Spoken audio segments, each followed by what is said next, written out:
again. So, ladies and gentlemen, dear participants of this workshop, it's a great pleasure to welcome you to this event, Heeding by Bread for the World. I'm Sven Hebig, Policy Advisor for Trade Policy and Digitalization at Bread for the World. My organization is a globally active development and relief agency in Germany.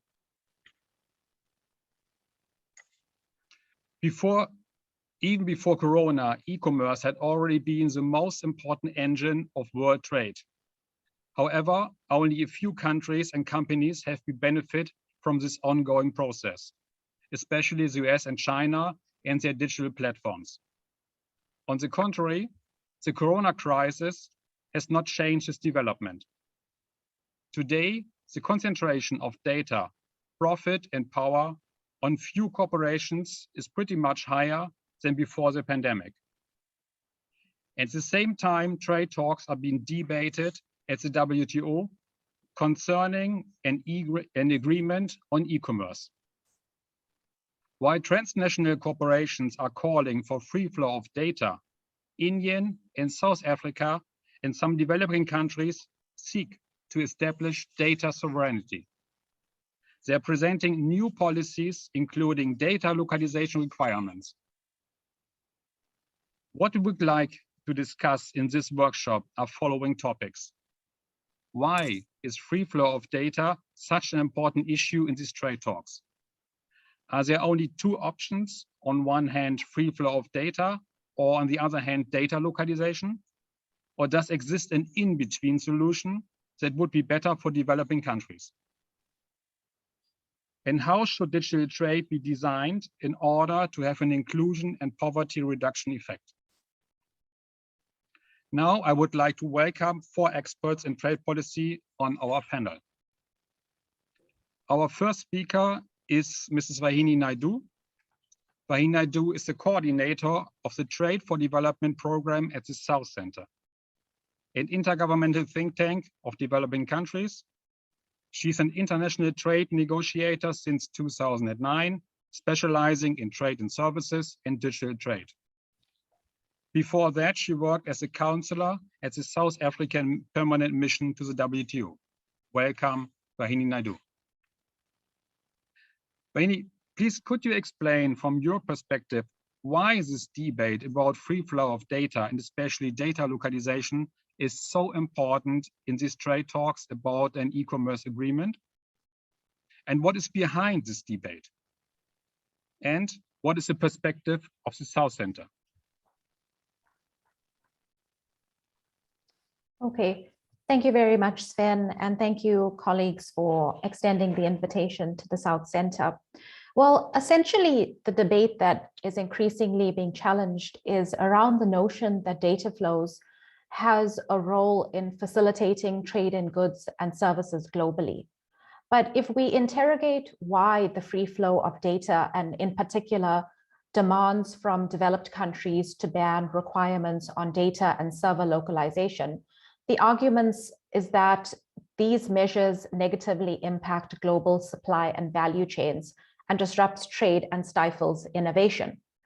However, some of the arguments against data localization, that it's too expensive, have been challenged because there's a lot of evidence emanating now about the impact that new technologies are having and that have in fact led to edge data centers that are cost effective and close to consumers with hyper-storage capacity.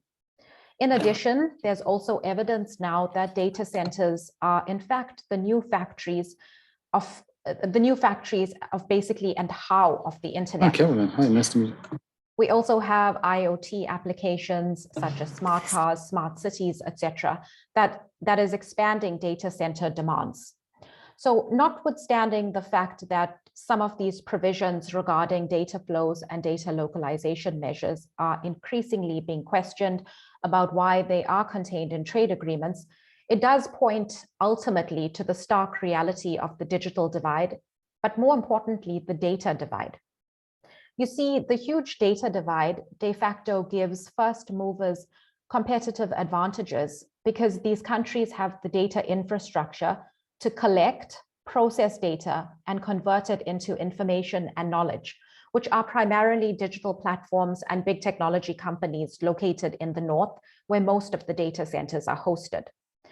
The UNCTAD Digital Economy report that was launched just this week concludes that the US and China, for example, are two countries that stand out in terms of their capacity to engage in and benefit from the data-driven digital economy, because together they account for 94% of all funding of AI startups in the past 5 years, 70% of the world's top AI researchers, and almost 90% of the market capitalization of the world's largest digital platforms.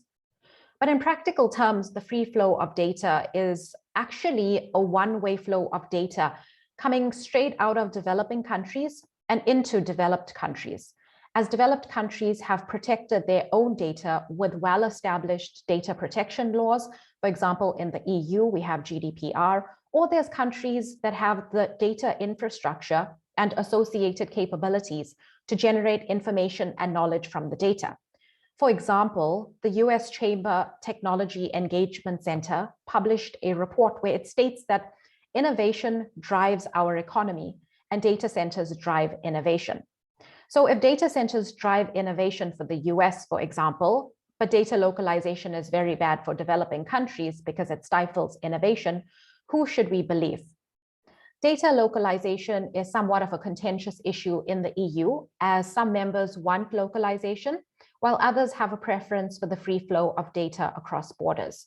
For example, we have the EU's law on personal data protection through the GDPR, which demonstrates that the EU is pursuing the free flow of data through the prism of trust, privacy, and personal protection. And it also allows for the transfer of data to third countries outside the EU that it has determined provide an adequate level of protection. I also wanted to point out that, interestingly, the UNCTAD Digital Economy report highlights that data flows are different from trade flows because the existing institutions dealing with data flows do not have the capacity to determine data flows, and therefore data flows should not be part of the negotiations like the JSI on electronic commerce and in the CPTPP, as well as the report is calling for the global governance of data that should emanate from institutions like the United Nations.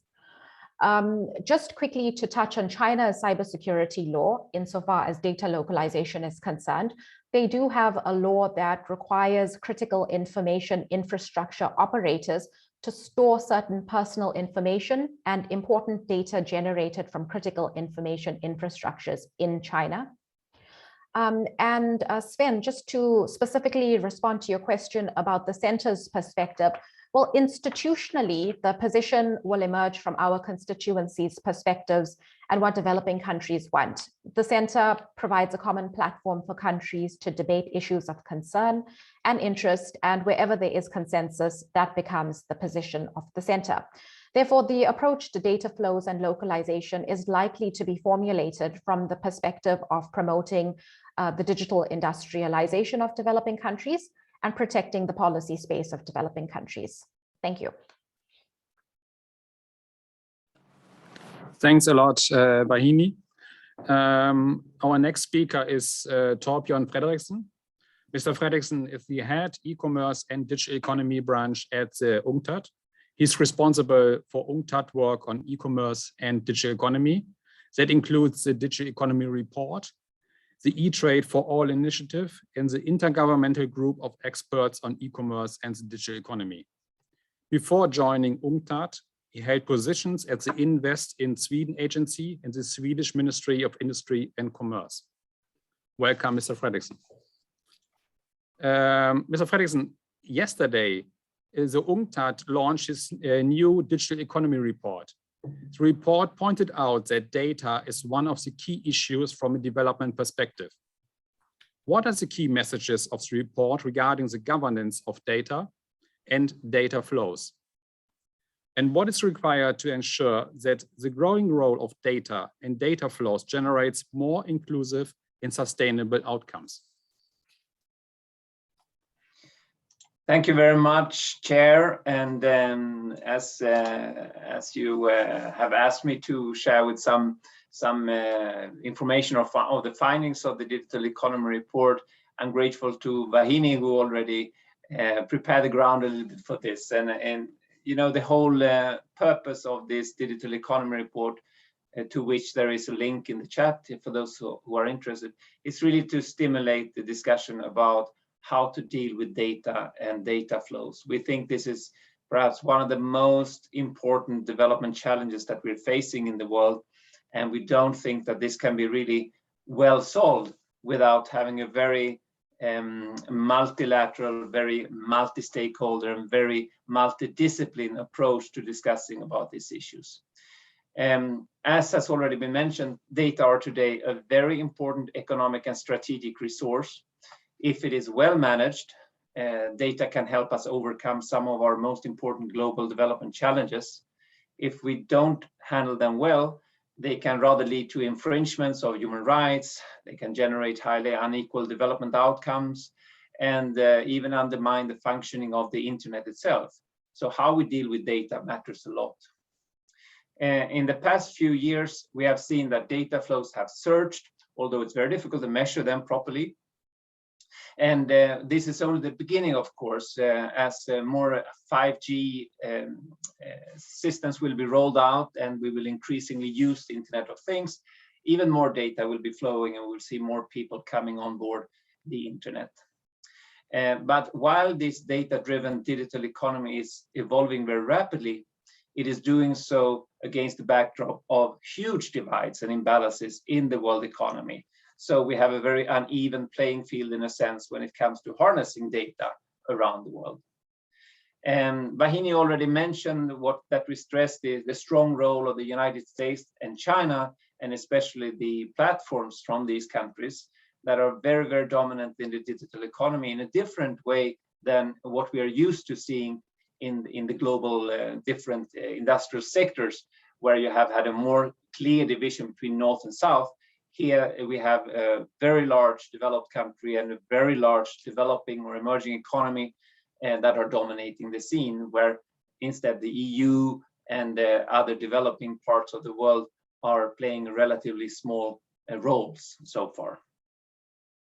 At the same time, what we're seeing in this report also is that the largest digital platforms from the US and China are further strengthening their positions along the entire global data value chain. They are investing heavily in not only data collection through their user-facing platform services, but also in data transmissions through submarine cables and satellites, in data storage in hyperscale data centers, and also in the recognized importance of data in the evolving digital economy. There is currently no universally agreed understanding of the concept of data. But it is clear that the nature of data and data flows makes it important to treat them differently from trading goods and services, even though data are very important for trade in goods and services, of course. Data are multidimensional. So if we look first from an economic perspective, data can provide both private value to those who collect and control the data, but also social value for the whole economy and society. But the distribution of private income gains from data is currently highly unequal, uneven. In terms of non-economic dimensions, data are closely related to the issue of privacy and other human rights, as well as to national security issues. So as a consequence, there is a range of development issues at stake here, which calls for adequate governance responses. It's very difficult to deal with all these issues through only a trade lens or only a privacy lens or only a national security lens. And this is the big challenge of dealing with data from a governance perspective. And when we look in the report about the current situation, the current different approaches that have been adopted by countries and regions to data and data flows, it's a very fragmented picture. If we just look at the three major players in the digital economy, there is very little consensus. Somewhat simplified, you could say that the approach of the US is focusing on the control of the data by the private sector. The Chinese model emphasizes control of data by the government, while the European approach favors control of data by individuals. This is a simplified way, of course, of describing it. And if we go around the world, we see that countries have chosen very different ways to govern data and to regulate data flows, which reflect, of course, various specific characteristics, different levels of digital readiness, and different policy priorities. But this silo-oriented trend towards governing data goes against the original spirit of the internet as a free, decentralized, and open network, and it raises a number of possible downsides. A growing number of international agreements are also dealing with data flows, as was also alluded to by Vahini. And we have currently a strong focus on the trade agreements, but there are also other areas, such as those related to privacy, data protection, and various economic partnerships. However, current regional and international regulatory frameworks, in our view, tend to be either too narrow in scope, they have, for instance, a very narrow focus on trade, or too limited geographically, covering only certain parts of the world, failing thereby to enable cross-border data flows with an equitable sharing of economic development gains, while properly addressing various risks involved. Now, the international debate on the governance of cross-border data flows is currently, as we see it, at an impasse due to diverging views and quite strong positions on how they should be regulated. There is a tendency to be looking at this in a black and white fashion by either very free data flows or very strict data localization requirement. I think it's very important to try to develop a new approach that's globally anchored to data governance that could help develop a more middle ground balanced solution that every country in the world can sort of buy into, because we have a common interest here in finding a good solution. So we think it's important to aim for a global governance solution for several reasons: to avoid further fragmentation of the digital space, to enable global data sharing, to mitigate widening inequalities, to enhance trust, to deal with the dominant role of some digital platforms. Because the growing market power of these digital corporations makes it increasingly important to consider platform governance also in the context of data governance, not separate them out. Ultimately, we think the goal should be to enable data to flow as freely as necessary and possible, but without sacrificing the need to address various development objectives. For that, we see a need for a global governance framework to reflect the multiple and interlinked dimensions of data, and it needs to balance different interests in a way that supports inclusive and sustainable development. This will also require the full involvement of countries that are currently trailing behind in terms of digital readiness. All countries, not just the major players, will need to have a seat at the table when the future of data governance is shaped.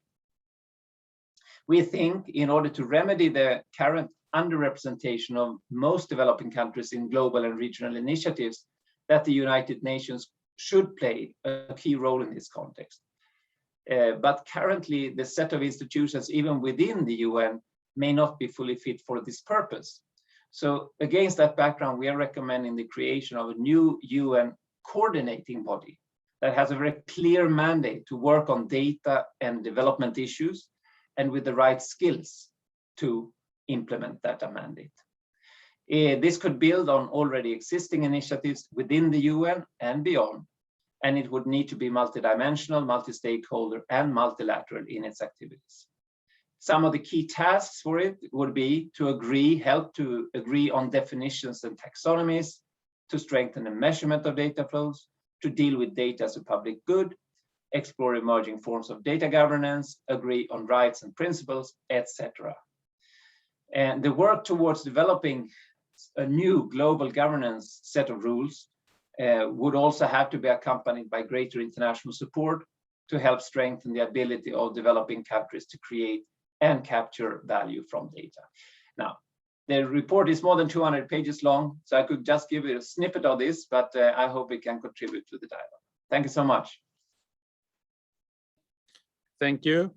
And by the way, I would like to remember that all the participants could ask questions using the virtual platform. Our next speaker is Parminder Singh from India. Parminder is Director of IT for Change, an India-based NGO. He has been advisor to the Internet Governance Forum and to the UN Global Alliance on ICTs for Development. Parminder was a member of the committee that developed India's draft e-commerce policy and is now member of Government of India's Data Governance Committee. Welcome, Parminder. Parminder, you're working for a long time, not only on e-commerce, but also on digital economy, always seeking to design a policy to enhance the societies of the global south in this digital world. Is the choice only between absolute free flow of data or full localization? Or does there exist an in-between solution that is best for developing countries? And how is the current debate in India about data localization? Did the Indian government elaborate a new proposal? And what is the position of the civil society regarding this proposal? Thank you, Sven, for inviting me to speak here. And I would like to follow on from Torbjorn's presentation of the Digital Economy Report, which is one of the most anticipated event in relation to the kind of things we are talking about. I had the opportunity to quickly read it, and from Torbjorn's introduction as well. I congratulate them, and I especially like 3 parts of the report, and I put my response in as an engagement with that report. The first part is that they clearly have indicated that data flows really do not belong to the kind of WTO wrangling where it is caught in right now. And they have given theoretical and conceptual background for that. And I think that should lay many debates at rest and some doubts in some developing countries at rest. Second, and very importantly, they have spoken of a need to have a global governance mechanism which is holistic, not only dealing with the trade and the economic aspect, but dealing with the social, public goods nature, and all other aspects. Data, health data is different from finance data, is different from education data and such, and there should be a global body to do that. That's the most brave thing they have done and stepped up and said that's the need of today. And third is that going towards what should therefore happen, they have started to look at the need to stop talking of data as one thing, but start categorizing data, have a taxonomy of data, and depending on what's the nature of the data, have access rights, control rights, and data flow possibilities around it. So all this is perfect. And I'm now go on from beyond this and make some comments and then connect it to some approaches which India has been taking.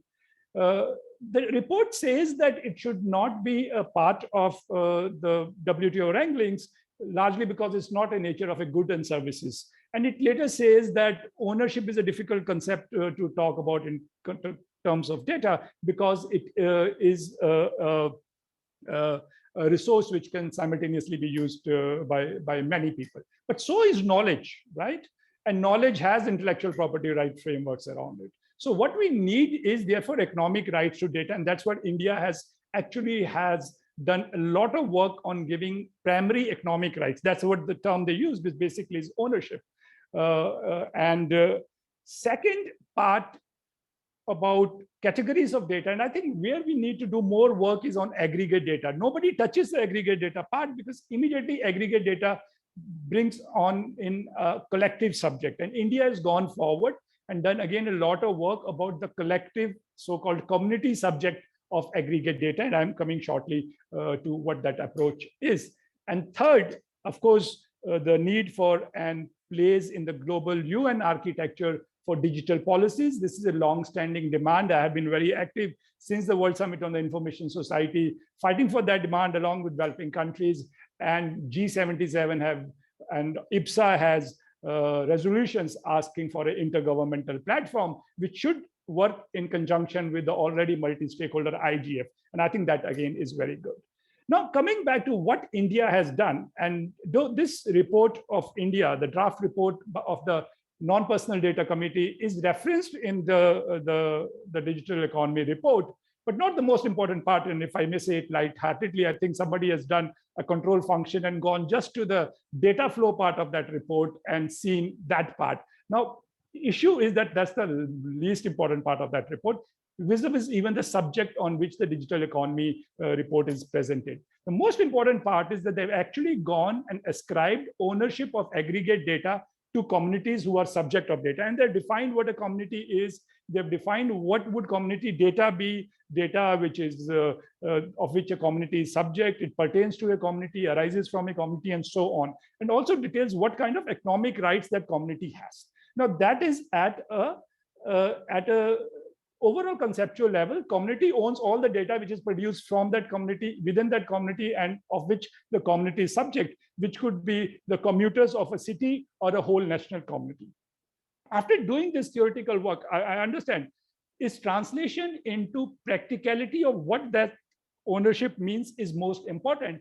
And it actually lays out a community data trust structure whereby a data trust of community owners of data can ask for all those people who have collected data belonging to the community to share back that data and make it available not only for public good purposes, but also for commercial purposes of smart startups within the country. Now, that's a huge economic claim which has been put on data. And while Torbjorn's statements and the DE report itself talks about international data flows, the biggest problem developing countries have is about economic controls over data. Can the kind of data which is collected from, say, New Delhi commuters, if it goes to Ireland, and according to the new Indian law, which probably come out from that particular report, it needs to be shared back for the startups of India. Is there a possibility that economic control can be exercised? We don't just need law enforcement access, we don't just need regulatory access, but we need be able to access data about us for our own industry. And this is a framework which has been laid out. It's a beautiful framework where not only government controls everything, but community as commuters or farmers in a district, they control community data trust, which can ask data back. And there is to be a legal legislation which will provide that ownership rights. So the question which you are asking, whether all data should be banned, that is extremely a stupid thing to say. Even as I participate in this meeting from Delhi, data flow is taking place between Geneva and India. Now, how can that data be banned? Nobody's asking for that. So the question is not about banning data. Nobody talks about it. It's the kind of economic resource, especially the aggregate economic resource, and that data belongs to those people. It will be very odd if health data is collected, say, from Uganda, and certain medicines are made based on that by some country, and those medicines are actually not available to Ugandan people whose data it was originally. Now, where are those kind of rights, and where can those kind of rights fit into international frameworks? And once we have those international frameworks, or even some progress towards those international frameworks has been made, yes, indeed, world needs data flows to take place, because like trade flows has increased the prosperity of all countries. Data flow becomes a part of this global system, which increases the prosperity of all countries. And therefore, there should be data flows, but with all these kind of community and national based controls. Thank you so much, Sven. Thank you, Parminder. Our last speaker is Africa Kiza from Uganda. Africa Kiza is trade policy analyst working for the Southern and Eastern Africa Trade Information and Negotiations Institute, CITINI, in Uganda. He's a researcher and activist and author of several papers and articles on digitalization and trade and free trade agreements, especially about the Africa-EU relations. Welcome, Africa Kiza. Only 6 countries from Africa are participating on the trade talks. South Africa isn't participating, but its government designed a draft about digital policy and data policy. What is the perspective from the African civil societies about these drafts? And looking forward to MC12, what is your perspective about the future of these trade talks and the positioning of the African group? What could be the consequences of an e-commerce trade agreement for those developing countries that don't sign the agreement? Well, thank you so much, Sven, for your discussion. I wish to share this as I am speaking. This is the current status of Africa when we talk, majority of African economies, when we talk about digitalization. Here you see a teacher trying to teach his students Microsoft Word features through chalkboard. This shows the digital divide at the beginning of the digital evolution, that Africa is already inserted as a less player when it comes to digitalization because of the challenges with infrastructure and the necessary aspects. Now, if I stop sharing, in July 2020, the African Union launched the AU Digital Transformation Strategy, which is meant to guide Africa's digital agenda from 2020 to 2030. And one of the, this strategy is building on a number of initiatives that have been existing since, like the Policy and Regulatory Initiative for Digital Africa, the PI, the PRIDA, what majority call it.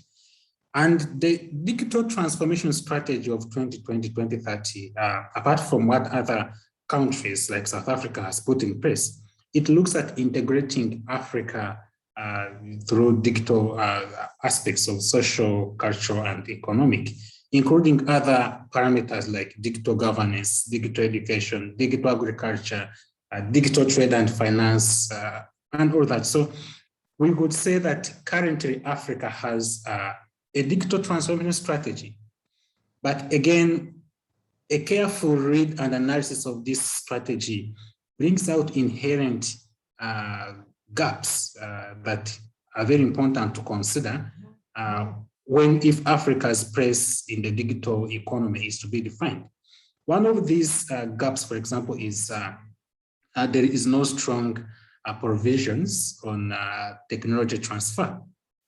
Which to us civil society believe that in order for Africa to be able to cross the digital divide, issues of technology transfer, especially to support Africa in upgrading digital and data value chains, and to counter what UNCTAD has warned, that Africa is likely to be the supplier of raw digital raw data and a consumer of digital products than a producer of digital products. To be able to counter that warning, it is important that we have technology transfer is integrated into this. Again, the policy and the strategy does not have strong provisions on local content, especially local presence. Now, this, of course, has become a very stingy issue when it comes to discussions about domestic resource mobilization and taxation of the digital economy in Africa, especially in an era where illicit financial flows have mutated to become illicit data flows, and where tax evasion has also mutated into data havens. So the current challenges of Africa to be able to utilize to use this strategy to be able to tax big tech companies, that is also a challenge, because the current rules in the strategy do not permit it to do so. And as Africa, as civil society, we believe that this is not really a very smart move, because in COVID-19, Africa's debt levels have tripled, and in terms of debt GDP ratios, we are now hitting 60.2%. So there's a need of how to reorganize. And one of the issues is how do we tax the digital platforms? And unfortunately, our taxation laws are still rudimentary in a way that we look at taxing those companies that we have on our tax radar. So the current strategy does not support that. And also the issues of no supportive infrastructure. When I shared that photo, it was to show Africa's current place when it comes to data, when it comes to existing infrastructure, in terms of access to high-speed internet, but also in terms of broadband connection. And lastly, of course, on that particular aspect, also, we have internal policies. As civil society, we are opposed to the continued internal policies that are being utilized by African economies, which are stifling also, e-commerce and other aspects. For example, we continue to see African governments shutting down internet, and also the challenges of taxation of data, which also, again, disrupts local and regional digital value chains, but also digital trade. Now, when it comes to the WTO moving to the MC12, we as African governments, we believe that the current rules that have been promoted, that are being pushed aggressively, I should add, by the EU and the USA and other countries like China, these are rules which are going to continue circumscribing Africa's place when it comes to the WTO, to global trade. Africa's trade is already is still low, as in terms of share is 3%, and again it is as a producer and supplier of raw commodities. And again, with the current rules, we believe that the current positioning of Africa in these talks is going to facilitate the continued placement of Africa as a lower participant in the digital value chain. So for us, we believe that the current rules do not support a transformative agenda, a transformative digital agenda for Africa to be able to increase on her pace and positioning in the global trading system. And the consequences of such rigged rules and double standards that we keep seeing in trade talks, especially around e-commerce, resulting to possible facts that African countries we shall see again the rhetoric of leaving no one behind manifesting itself in binding rules and platforms that the WTO. Majority of the African countries will be left behind because, again, the narrative that the pushers of global trade, of digital trade, are creating, that e-commerce will, for example, facilitate MSME's trade and all that. That does not really, but we don't buy that narrative because, again, challenges of MSMEs, which have been, for example, way back, been not addressed in the Doha round and other reforms. To us, we think that this is more of like a rigged agenda so that many African countries will be left behind if the current rules and if the current agenda of the WTO is not fine-tuned to ensure that the reforms put into consideration the long-standing demands of African countries, but also look into the capacity challenges of African countries to be able to climb the digital value chains as competitive actors. Thank you so much. Thank you, Africa Kiza. And now the floor is open for the audience, and we already received some questions. The first question is for Mr. Frederickson. Mr. Frederickson has not made the case for a global set of rules on data. Why is that in the interest of developing countries? If data flows are different from trade flows, then should they be taken out of trade negotiations? Mr. Frederickson?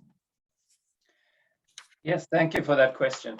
We think that currently, if you look at the situation around the world, most developing countries are not really at the table when discussions are taking place on how to govern data. We know that in many developing countries, especially least developed countries, even national legislation is still lacking on, for instance, data protection and privacy.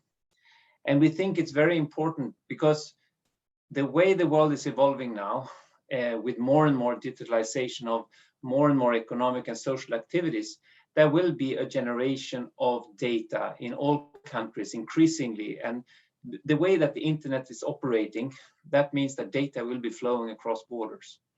And it's very important that all countries have an understanding of what that will mean for them from many different dimensions, both in terms of data being able to flow into the country and data being able to flow out of the country, and to define the rules and the regulations that will determine the ability of actually to take advantage of this data. And we don't think that this issue will be fully solved if we don't try to agree on common approaches for the globe as a whole, because this is really an issue that influences all the sustainable development goals in various ways.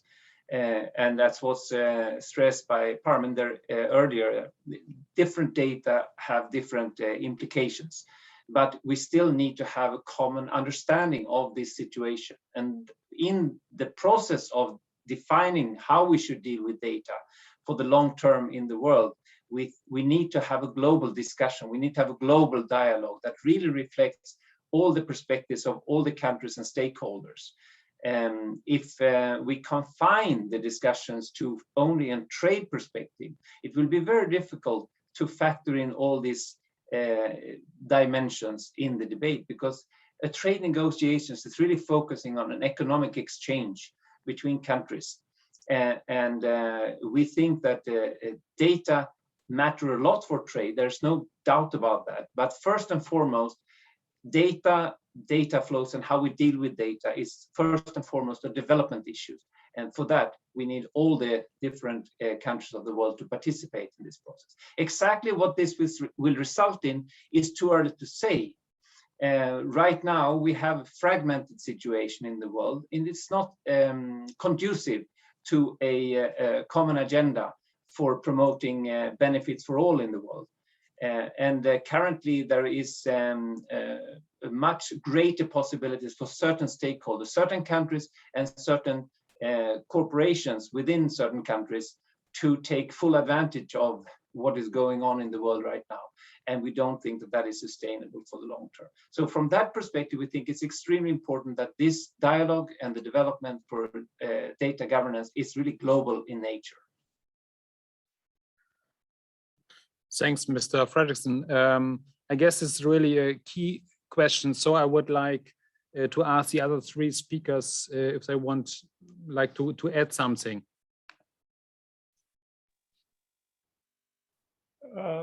Yes, if I may, Sven, I think completely I agree with Torbjorn, who gave many dimensions to the question, and the basic question that yes, it should be out of WTO for the simple reason that there are two very clear reasons. One, even if you have to talk it in terms of the trade and an economic resource, you have to first define it in terms of an economic resource to be talking about it in WTO, and it has not been defined as an economic resource. And second, which again Torbjorn also spoke about, that data is not just an economic resource, an education data, health data, environment data. Data is so many things, and therefore there have to be larger principles on data flows and governance within which a trade regime has to be put. And for both these reasons, yes, completely data flows, etc., should be out of WTO altogether, yes.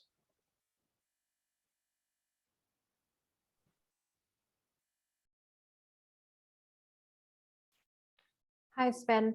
I also just wanted to add something about the digital economy report, and that, one of the most illuminating findings, which I had mentioned in my initial presentation, was that emanates from the digital economy report, is that data flows are fundamentally different from trade flows, and that the existing institutions do not have the capacity to determine data flows, and therefore data flows should be taken out of trade negotiations like the JSI, which was specifically mentioned in the report, and the CPTPP.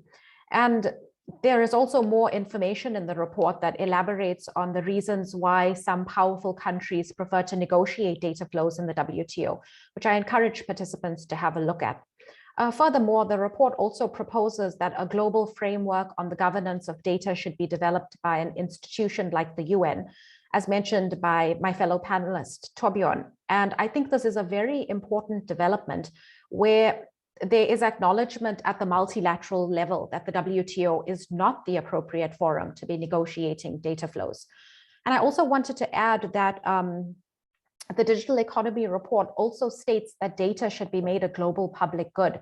And in my view, this is really quite a leap, which requires much more reflection and thought, because if data is akin to a natural resource, for example, we don't see countries giving away that up for free. So why should data be given up for free?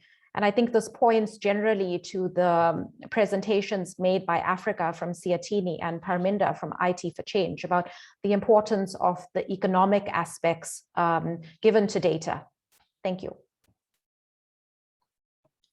Thanks, Vahini, and thanks, Parminder. And the next question is for Parminder. Do you think that the UN would be open to put in place the mechanism for data governance discussed in this session? Did anything change since the failure of enhanced cooperation talks? Well, we all know institution building is a slow process, and we would never give up on it. There is going to be a World Summit on Information Society +20 in 2025, whose preparatory process should start in a year and two. We already have an agenda, which would be to take forward the G77 position at which is +10, which clearly stated that a platform is needed, which is a mandate from the World Summit on Information Society. Yes, and I think situation has changed over the last many years. Now, many other countries are also feeling, I think perhaps Europe, that something is needed. And these processes are slow, but that's never a reason to give up. Establishing a new institution is a big thing. I remember even at the working group on enhanced cooperation, at the last point, the developing countries have said, at least give us just a single day at the Commission on Science and Technology for Development. Every year before the annual meeting, we would have a discussion on internet policies. Just give us at least that day and institutionalize that day, which was not given. But I think things have moved much further. And some kind of small forum, committee, subcommittee, these kind of things could possibly be set up, because I think, again, there are many aspects to it. Now there's a security aspect to it, which has become very problematic, apart from our economic aspects and SDGs aspect. And I think there is much more possibility of something happen. I am very hopeful always. Thank you, Parminder. And we have a next question.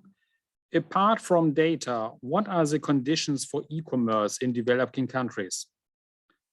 Maybe Africa, you would like to start with the first answer? Yes, thank you so much. Of course, apart from data itself, there are other important requests, key asks, developing countries. And one of those, for example, is local presence, because again, developing countries are still struggling with aspects of unemployment, but also in terms of taxation. When you look at the UNCTAD report of TDR of 2019-2020, it shows how much Facebook, for example, generated in Africa and how much of the taxes were paid to the United States and how much, so you could see that a lot of taxes were paid to the United States, with other countries just getting peanuts. So for purposes of domestic resource mobilization and also for purposes of employment, local presence is very important. And then also the aspect of course, technology transfer, like I indicated, is also very critical, because again, Africa, like UNCTAD always puts, is disadvantaged that under premature industrialization, again, Africa now also is a latecomer when it comes to digitalization. And so in order to have a transformative digital structural agenda, we need to ensure that we have, and the technology should be appropriate technologies, but also which should be able to be induced into African economies to propel the development of regional and national digital value chains so that we can be competitive. Thank you. Thank you, Africa. And now one more question to Mr. Frederickson, and you have only 1.5 minutes to answer. sorry, considering the current text on data flows under negotiations, the plurilateral negotiations, in which specific ways you think this proposal is harmful to human rights and development? Thank you for that question. I'm not really in a position to judge the current text. As you know, UNCTAD is not really at the table when these texts are discussed, so I wouldn't be able to judge. But I think it's a broader issue. It's not my main concern is not that this is being discussed in the context of trade, but it cannot only be discussed in the context of trade, because data is more than just a trade issue. It's a much broader development issue. That means that we need to have processes and mechanisms to bring in a more holistic way the various dimensions of data, and not just see it as a purely economic issue for trade negotiations. I don't expect that the existing clauses in existing trade agreements will go away, and that's not the main issue. But just focusing on the extent to which countries have a right to regulate the flows of data going in and out is a too narrow perspective. I think it's quite interesting when we look at what kind of legal documents or legal tools do countries use to regulate cross-border data flows today at the national level. And then you see it in such areas such as data protection legislation, cybersecurity legislation, taxation policies, even going to accounting rules, and in many other types of documents. And this just shows the multifaceted nature of data. And in most jurisdictions, the owner of the issue of data and data flows is not the trade ministry. It's other parts of the governments that deal with privacy issues, security issues, and so on and so forth. So I think it's very important to have a more holistic approach to this, just to ensure that all the other dimensions are properly reflected in discussions. Thank you, Mr. Frederickson. Unfortunately, we have only 5 minutes. Finally, I would like to address 2 last questions to our panelists. How should digital trade be designed in order to have an inclusion and poverty reduction effect? And what could be the role of the UNCTAD, national states, and the WTO in achieving this goal? And may we get your short statements, only 1 minute? And Vahini, may I ask you to begin, and then in the same order as before? Thanks. Yes, thank you.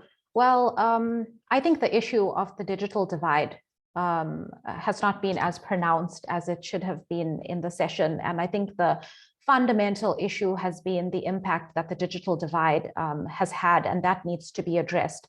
So it's not only through developing your data infrastructure, but it's developing the entire ICT infrastructure and backbone infrastructure, which includes access, affordability, and then comes in the importance of building your data infrastructure, your capabilities and processing capacities, etc. I also think that one of the first steps would be to look at data sovereignty and the importance of regulations addressing data sovereignty, which implies that you own your data and that data is governed under your national laws. And therefore, I would emphasize the importance of regulations, the importance of domestic industry development through digital industrialization policies, and importantly, to pay a lot of attention to what's happening in multilateral fora, which have been establishing rules that are eroding the policy space of developing countries. Thank you. Thank you. Mr. Frederickson? Maybe just to build a little bit on that and say that when you look at efforts to ensure that more countries and more stakeholders can take advantage of data as a development tool, then it's rightly stressed by Vahini that it's not a question just of having access to the data. You need to have the ability to turn these data into something that is, well, what Parminder has mentioned as digital intelligence, and which we like a lot as a description, that you can turn into private value or social value. And that is important because countries will not gain much value from just hoarding data if you cannot add these other layers to actually turn them into something that is useful. So paying attention to the data governance framework will also require focus on how we can build the capabilities to harness data in every country. Thanks. Next is Parminder. Yes, sir. I think first of all, there is no need to make preemptive rules at the global level right now, which simply destroys the policy and regulatory space. So just stop that. What should be done at the international level, including at South-South cooperation, is to develop models of digital industrialization.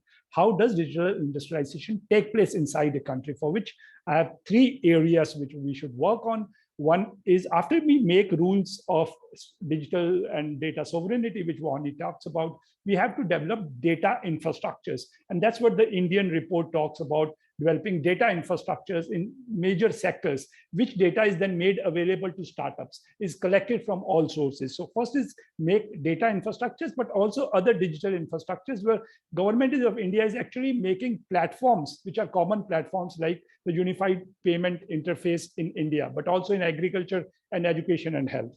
Second part is platform regulation, where you have to even cut some portions of business lines, split the platform power in various ways, including along the technical layers. And the third is that we have to go sector by sector, and some sectors may need to be reserved for local startups, as we have done for industrialization, the old industrial industrialization. And some sectors may be reserved for joint collaboration, where a foreign actor comes for 10 years and builds the local capacities, and others are open, depending on the sector and the local capacity. So these 3 things for digital industrialization are necessary. And I pass on to Africa, please. Thank you. The last, Africa Kiza. Yes, thank you, Sven. Just like we had the scramble and partition of Africa in 1881 to 1914, we keep seeing a manifestation of the division of Africa when it comes to discussions on e-commerce and digitalization in the WTO. Many African countries have fallen prey to the pressure from the big boys in the WTO to be able to break the African consensus on a single voice when it comes to digitalization. So in order to be able to promote, or to ensure that the digital transformation agenda works for Africa, it is important and paramount that African countries speak as one when it comes to the WTO and MC12. So it is paramount that the GSI and other agendas on the WTO agenda should be able to respect the consensus of African countries, and also African countries to move as one to avoid looking at having approaches which are also ironical and which are contradictory to what the African digital agenda seeks to achieve. Thank you. Thank you, Africa. And